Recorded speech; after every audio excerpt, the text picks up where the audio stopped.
If you're living in the past, it's so much easier to forget that vision than to remember it. So how do we remember the vision of the future? Well,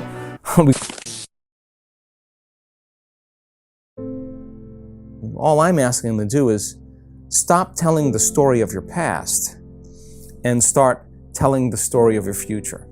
Stop believing in your past, real or imagined, and start believing in your future. Stop romancing the past and let's start romancing a future.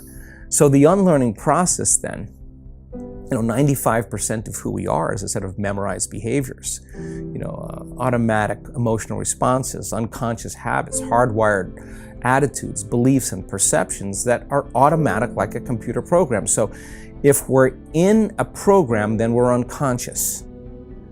So in order for us to change, we have to become conscious of our unconscious thoughts and the story and the narrative that we tell, and those memories, to become familiar with how we speak or how we act and become so conscious that we don't go unconscious to that behavior. And then we have to look at the emotions that we live by every single day and realize, are these emotions loving to me? And then all of a sudden name it. Wow, this is actually guilt. I just didn't know it was guilt. Or unworthiness. It's just how I normally feel.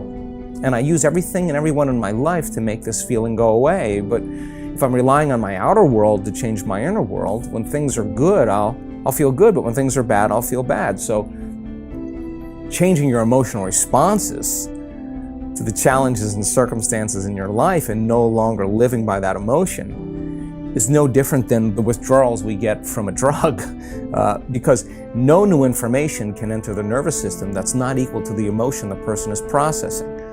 So then you can tell the person the answer to the problems in their life, but unless they overcome that emotion, they'll be perceiving reality through that lens, the lens of the past. So then the fundamental point here is that the trauma then that the person is experiencing from the past, they're reliving that every single day. So then when it comes time to be defined by a vision of the future, if you're living in the past, it's so much easier to forget that vision than to remember it.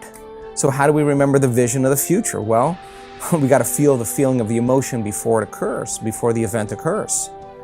And if you're feeling the emotion before the event occurs, if you really practice trading resentment or impatience or sadness for an elevated emotion, you teach people the science behind that. If they're feeling the emotions of their future, they'll believe in their future more than they believe in their past. Teach them how to hold the intention of what that future is. And you take that thought and the feeling, the image and the emotion, the stimulus and response, and you can actually condition the brain and body into a different state of being. What's the importance of that? Somehow, the disease is there, and now the disease is gone. Somehow, the person's life wasn't changing because they weren't changing. The moment they start changing the way they think and the way they act and the way they feel, all of a sudden their life starts to change. So what's the importance of that? Well, if you're doing the work and you're seeing your life changing, you're going to want to do more of it. So you become a work in progress. So then you're always looking for the blind spots. It's no longer about your healing. You're not asking the question, why am I not healing? The real question is, what do I have to change about myself in order to heal? Now it becomes very practical for the person. So the unlearning process is one of the hard parts because you've got to light a match in a dark place. And if you're conscious, that means you're no longer unconscious. And if you're conscious and you're no longer unconscious, you're no longer in the program. So we begin to objectify or object ourselves. So how many times do we have to forget until we stop forgetting and start remembering? That's the moment of change. How many times do we have to go unconscious till we stop going unconscious and start staying conscious? That's the moment of change. And God, we get numerous opportunities in life. Every day is one lifetime. And if you just decided before you started your day who you no longer wanted to be, in thought, behavior, and emotion. Just remember that, stay conscious of it, and who you do want to be.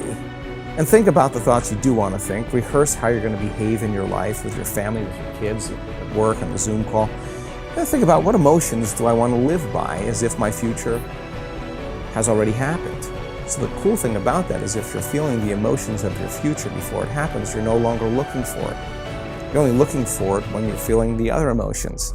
When you feel those emotions before it happens, somehow those wonderful synchronicities and coincidences and opportunities begin to show up in our lives. And that proves to us we're the creators of our lives.